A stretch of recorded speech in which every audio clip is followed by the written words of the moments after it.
Welcome to the Onco PT podcast, where you'll learn from oncology experts, practitioners, and patients to help you on your journey to become a confident and competent Onco PT. Here's your host, Elise Cantu.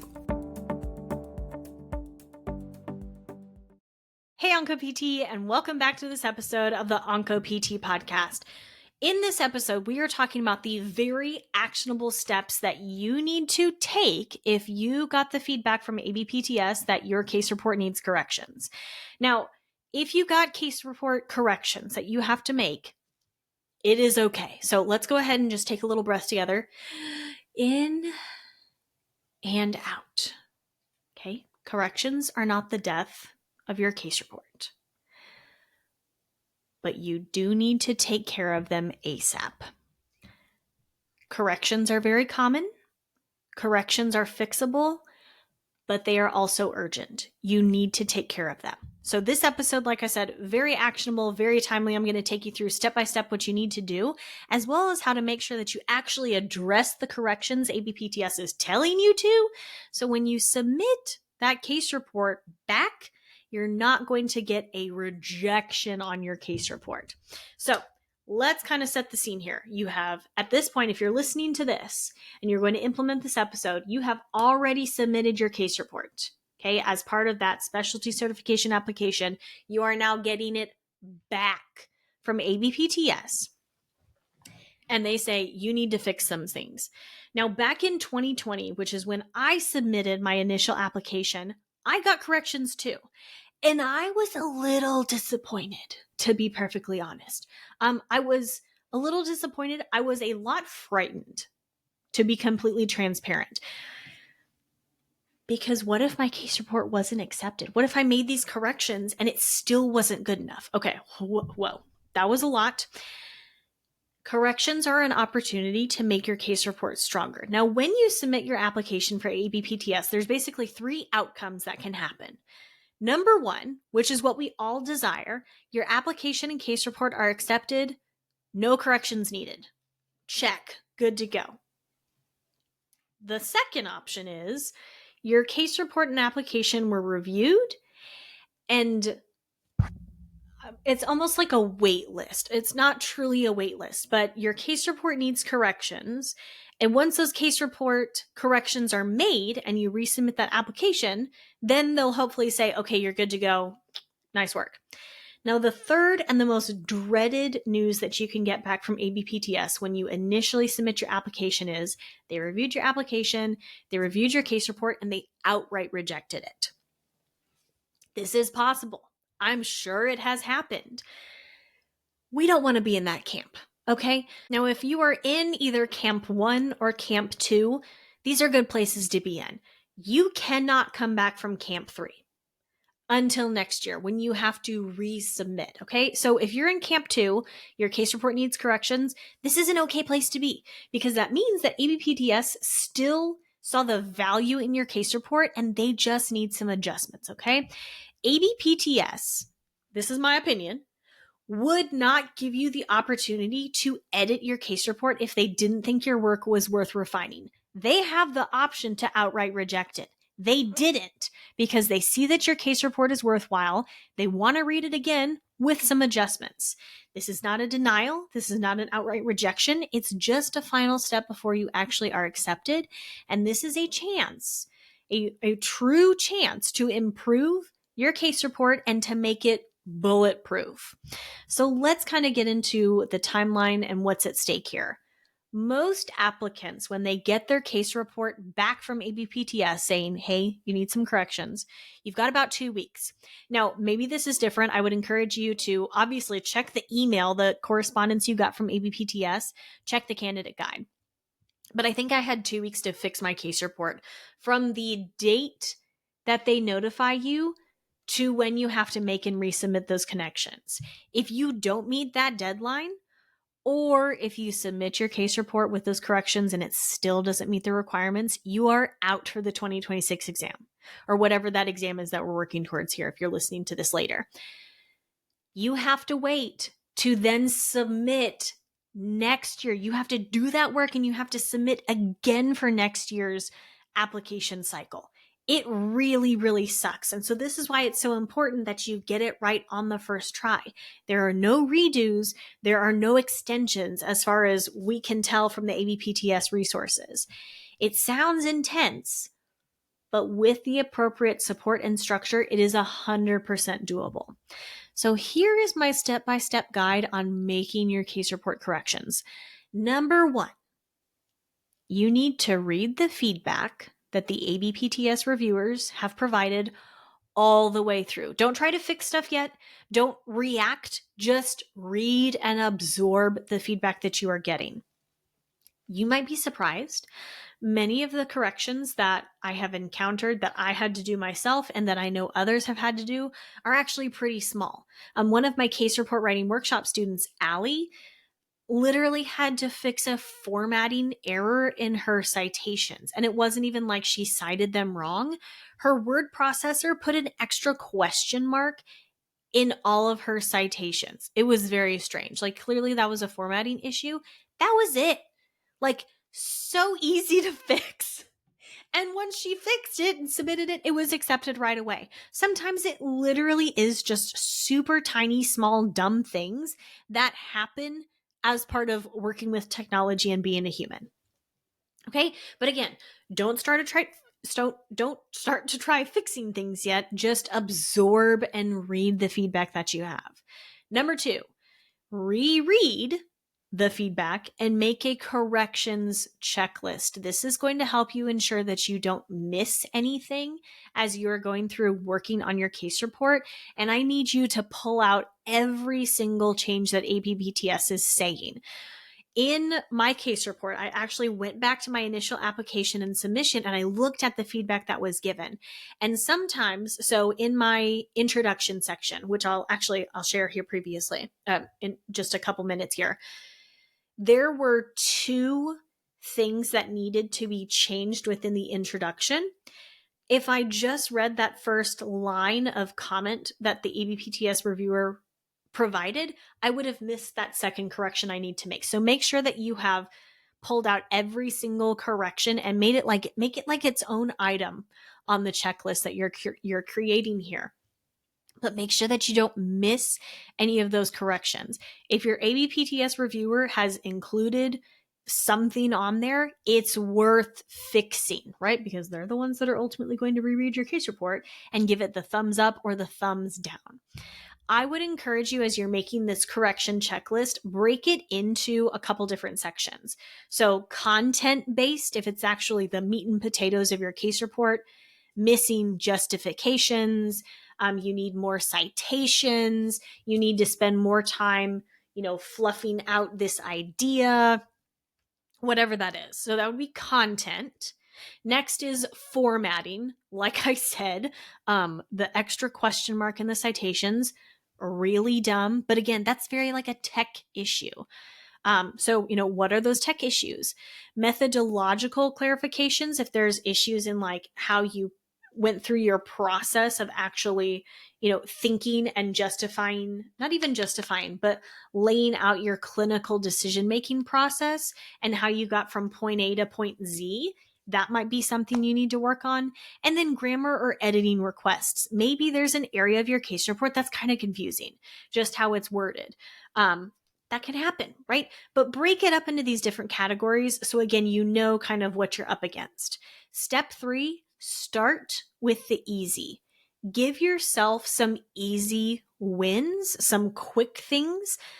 Usually this is like formatting or references issues. And this is going to help you build momentum because sometimes your fixes, especially if it's more on the content side of things, those may take more time and you'll need to devote more energy and focus to that. Start small and get excited, get working on this so that you can work your way up to those big changes.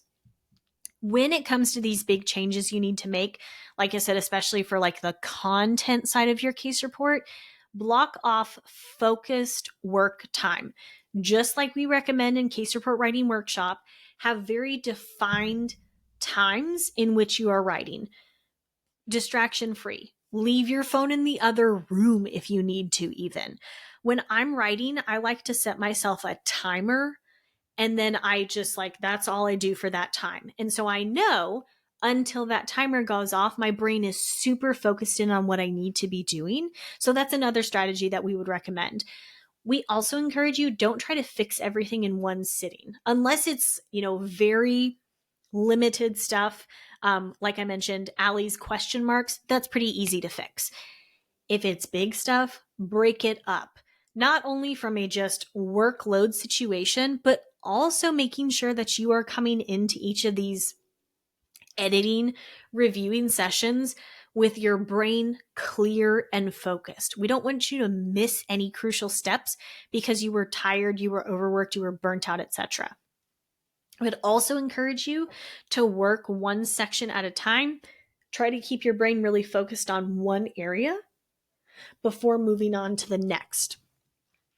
That way you can also make sure that each of those sections is complete and is truly finished in itself before you move on to your next one.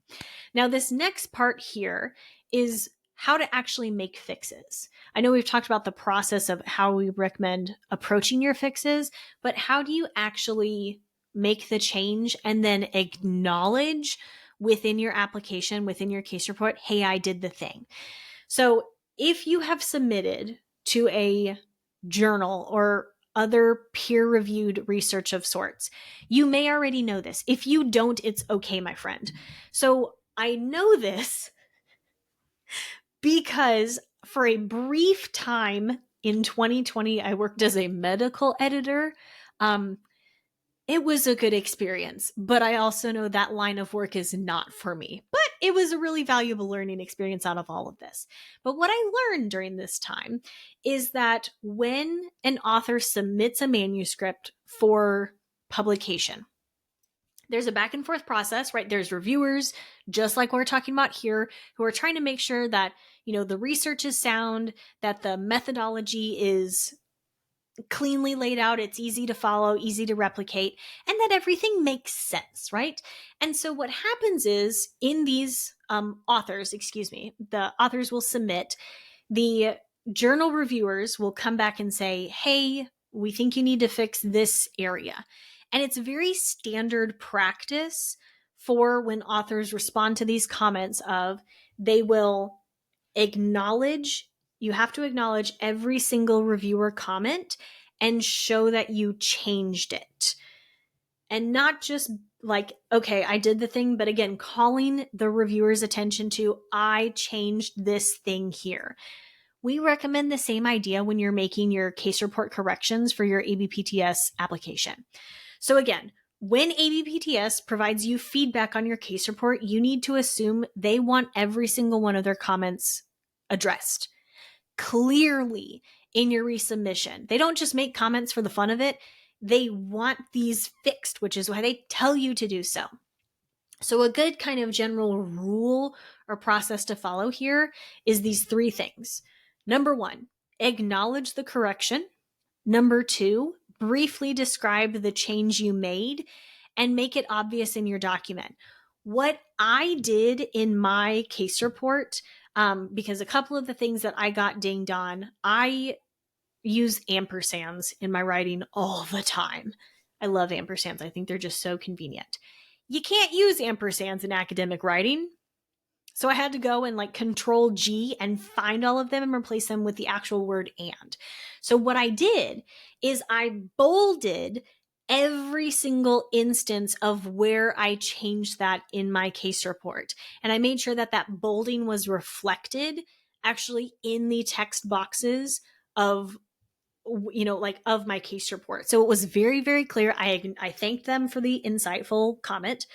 I made the change and then I called it clearly out within my case report. So here is the example, an example of how to do this. And this is literally what I wrote in my case report corrections. Thank you for the insightful comment. I have inserted the VRD abbreviation after the chemotherapy name and changed the ampersand to and as recommended. Both changes are now in bold within the methods section. Or, whatever section that is for you. This is polite, this is professional, and most importantly, it tells the reviewer, I read the feedback, I understood your request, I have made the change.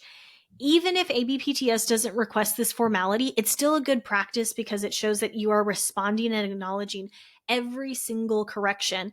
And that way, there is no confusion when you submit your case report again.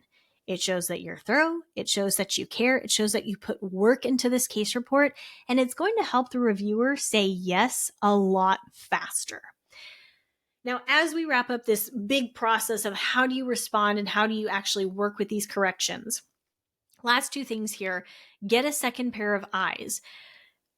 Even if you already had someone reviewing your case report previously, it's still good practice. And especially if you didn't have someone review your case report before you submitted it the first time, which gives me a little bit of heart palpitations, you absolutely need to do that.